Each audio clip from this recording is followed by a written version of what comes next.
What's up, everybody? Thralls Metal here once again. I'm Necrotic Nick. Turd Ferguson. It's a funny name. That is not his name.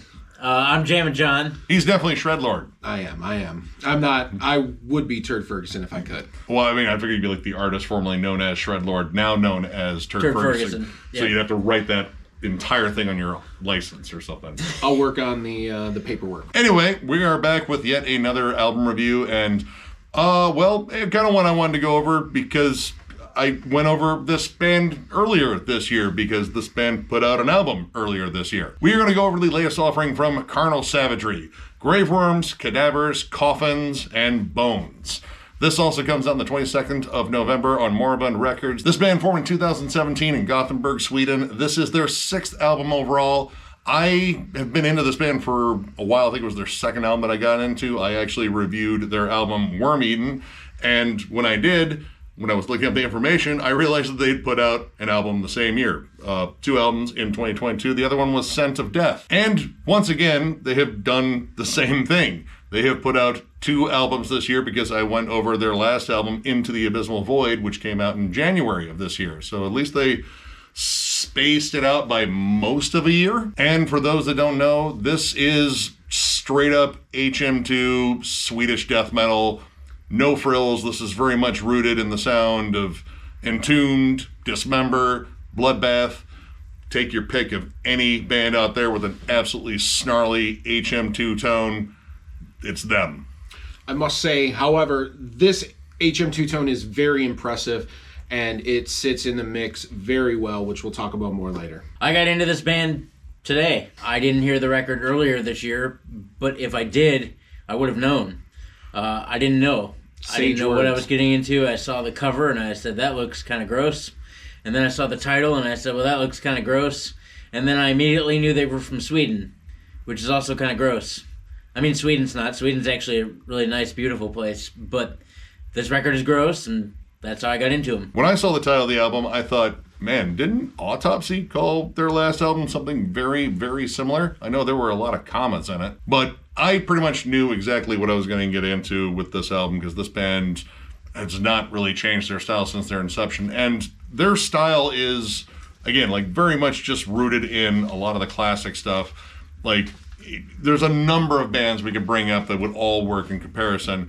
So, I mean, in terms of originality, not so much, but in terms of execution, that's kind of what I kind of grade this band on because, you know, they definitely have a passion for this absolutely savage sound. And, well, I mean, they at least got Dan Swano to do the mastering on here, and production-wise, my God, this is heavy. Yeah, the album actually starts off with the track Nailed to the Cross, and I don't think the production sounded as good, maybe just because of the chaos going on. Yeah. But from the second track on, all the way to number 11, it just sounded kick-ass. From thick-ass buzzsaw guitars to a nice little buzzsaw bass, which you get a short solo section of.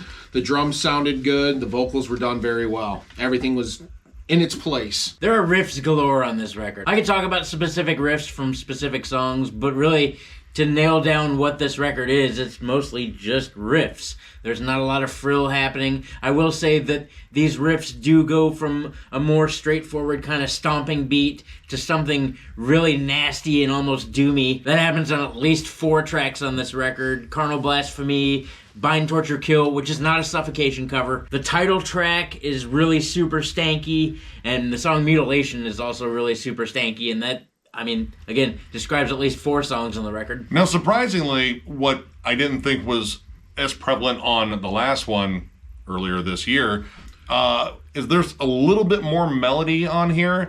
There's definitely some stuff that, well, I mean, they're from Gothenburg, but their sound is very Stockholm. But there's a lot of, like, you know, like Hypocrisy-esque sort of flares in terms of like melodic tremolos and some more like melodic harmonies that show up. Nailed to the Cross and Gallery of Flesh in particular just have these very, again, like, you know, Gothenburg style melodies to them that kind of give it a little bit of melodic death metal flair. Or if you're listening really closely to those tremolos, it sounds a lot like Override the Overture, the opening track off of Like an Ever-Flowing Stream.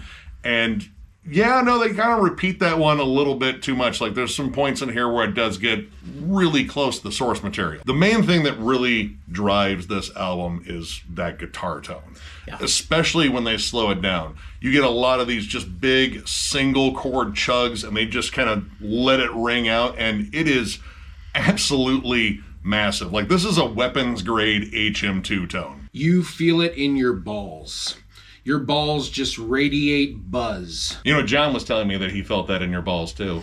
Well, I did ask him to check. You do what you can. At this age, you guys, you got to be careful. So remember, check your friend's balls. Yep, especially when you're Nick's age. And he doesn't have anybody to check his balls because we both refuse. Oh, I check mine all the time. Thoroughly. Sensually. Speaking of slow and sexy, because what good death metal album would be a good death metal album without some slow, lurching, menacing riffs? Both the title track and Autopsy to Live are great examples of that. More so Autopsy to Live, which starts out with a really sinister descending tremolo, but what makes that song is they half-time it. Like, they don't really change up the riff too much, but to make that slower and just more lurching is just, ooh.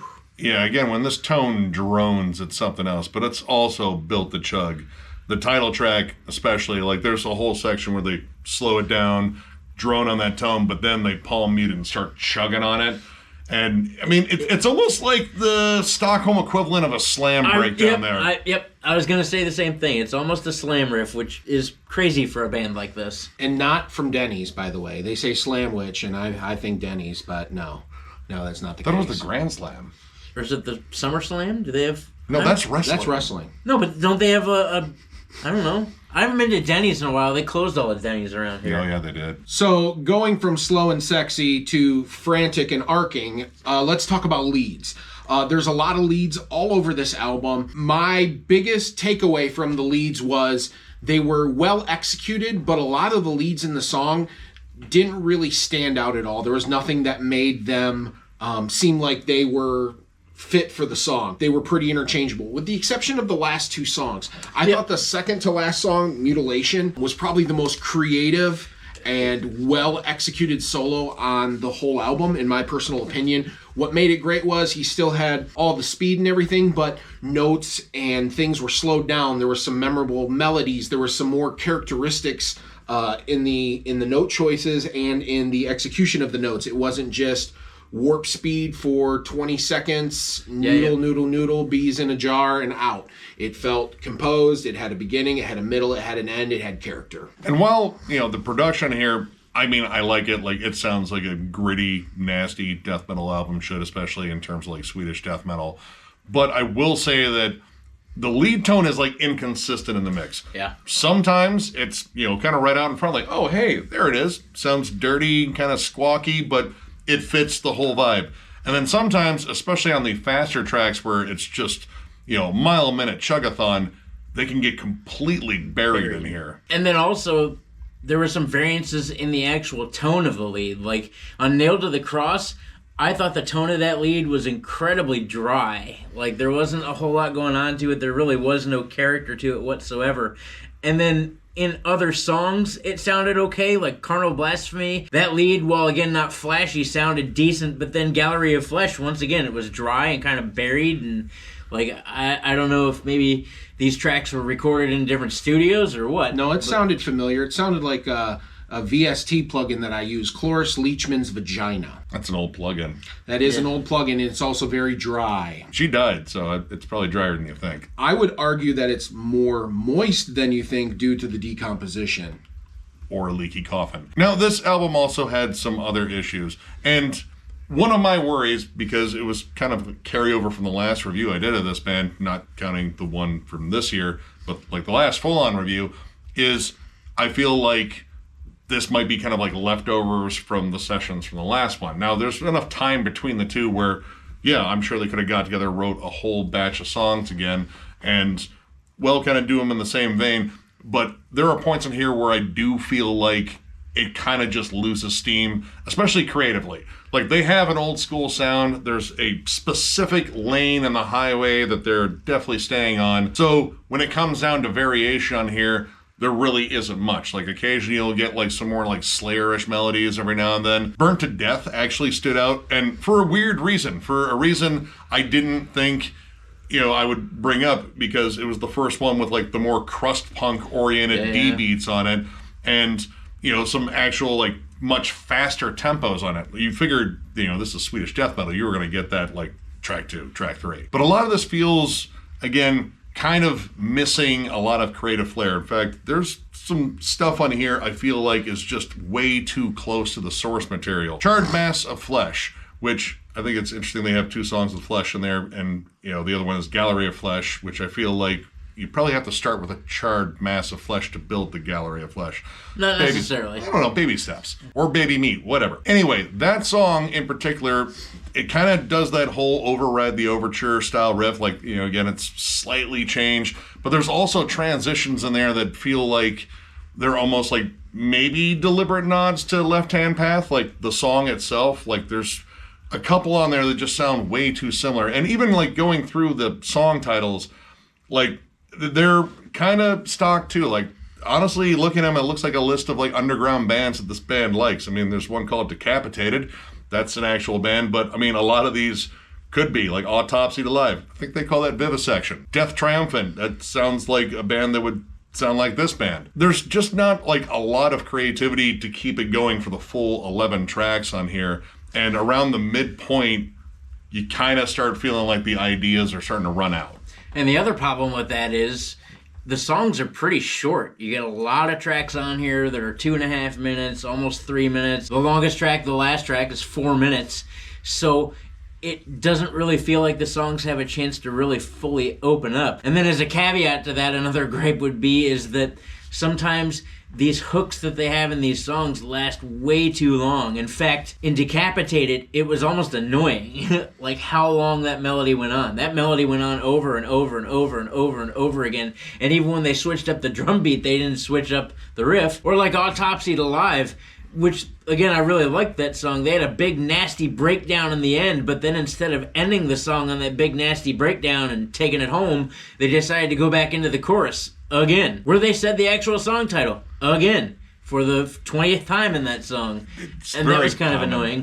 Very common on this album in terms of like repeating the song title. Like it's a very 6 Feet Under, Chris Barnes sort of trope. At least it sounds better than that. Death Triumphant also kind of did the same thing. Like there was a weird transition in the middle of the song because it repeats this, you know, main riff a lot, which, you know, repetition is a big thing on here.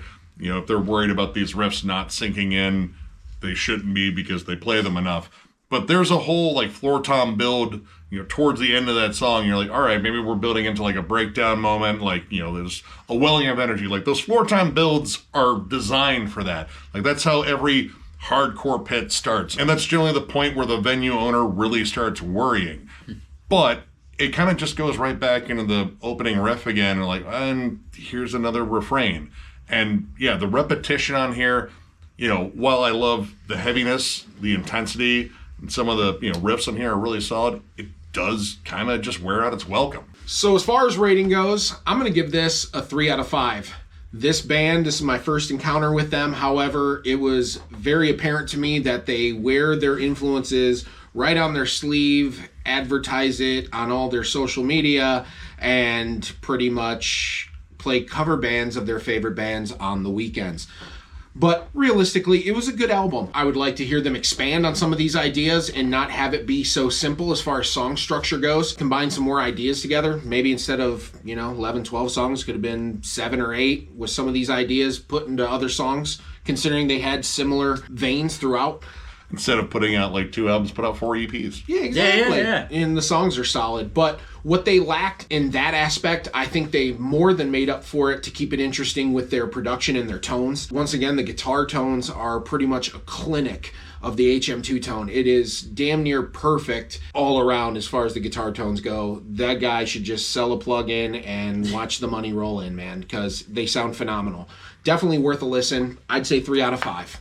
I'm going to go with a 3 out of 5 as well. And honestly, weirdly enough, the album before this, Into the Abysmal Void, I probably would have rated a bit higher just because I feel like that was a collection of better songs that again, are a very similar vein. I don't expect this band to change their sound. I honestly wouldn't want them to. But there's a reason why, like, the bands that have influenced this band stand out a little bit more. A lot of it comes down to songwriting dynamics. There's a lot of, like, great ideas, but I don't feel as though there's as many, like, really big standout moments, like a big lead section or, like, a really awesome transition. This album is kind of missing atmosphere, too. But its strength is, I would say, just meat and potatoes riffs played with, like, just an absolutely ungodly tone. Like, I have so much HM2 death metal in my collection, and honestly, like, I would put this pretty high in terms of how well they executed the tone. Like, this is just pure beef. But again, having listened to an album that they put out earlier this year, this kind of does feel like leftovers, and it does kind of overstay its welcome.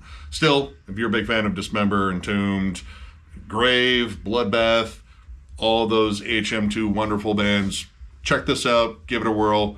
If you like any of that stuff, you're going to find stuff you like on here, pretty much guaranteed. I'm also at a 3 out of 5. It's a decent record. Really, I gotta be honest, it's that snarling HM2 tone that makes this record, because it's nothing really out of the ordinary otherwise as far as Swedish death metal is concerned. In fact, if anything, it's a little bit more, I guess, lackluster in its structure and songwriting dynamics, but honestly, once again, the guitar tone is what makes it. When the band slows it down and kind of sludges it up and dooms it up a little bit, those are probably my most favorite moments on this record. It is jam-packed full of melody otherwise. It gets a little samey. There are some tropes that are repeated, but it's not bad.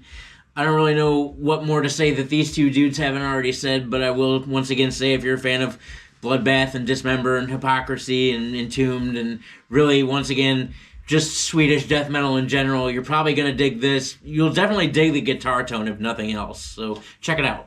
So, if you enjoyed this review, give it a thumbs up. And if you are new to the channel, subscribe, because we do stuff like this all the time. We now have memberships. They are only 99 cents, and we are going to be doing our first members-only live stream Thanksgiving night. I put up a post about subject matter for us to talk about, and you guys have answered with some really cool ones. So we should have a really good time with that. We also have really stupid emojis, and I will probably add even more stupid emojis because I get bored and add stupid emojis. That's what we do. I'd like to create an emoji. Do you remember long ago when a certain someone said if we got to like 20,000 subscribers, we could tase them? 25. All right. And it had to be within that year. And the same was said for this year. If we get to 25,000 by the end of this year, which is still, what, a month away. So, yeah, in a month, if we get another 5,700 subscribers, you can tase me. That's what I said. I never said in the balls. I don't know where that came from. No, I feel like you didn't say we couldn't tase you in the balls. No, but I also didn't say you could. There was no really specific going on. If you want to get tased in the balls, you have 50,000 by the end of this year. Do it. Oh and we're not buying fucking subs. I was just going to say, how much money would it cost to buy a bunch of bots? Well, we're not doing that. So. Hashtag save Jammin Jon's balls. Anyway, this is the new way to support the channel, because we're trying to move away from Patreon. And again, you know, StreamYard's getting a little bit more expensive. But if you would like to join, there's a join button down below. We also still have our store with shirts and hats and such, and that is linked down below in the video description. And really, all this crazy stuff we do here at Thralls of Metal, album reviews, discography rankings, tasing in the balls, discussion forums, Nick's never-ending collection updates, states of metal, is it not metal, blah, blah, blah, blah, blah. Our membership streams, all this stuff we do for you guys because we are grossly appreciative of all your support for this channel. We're on the precipice of 20,000 subscribers, you guys, which is monumentally insane. I didn't think we'd ever get there, but it's thanks to you guys. Everything we've been putting out, you like, you love, you talk to us. Thank you. Turd Ferguson sends his thanks. Yeah, seriously though, you guys absolutely rule, and yeah, we're going to overload you with content. So one more big thank you, because you guys rule, and we will catch you later.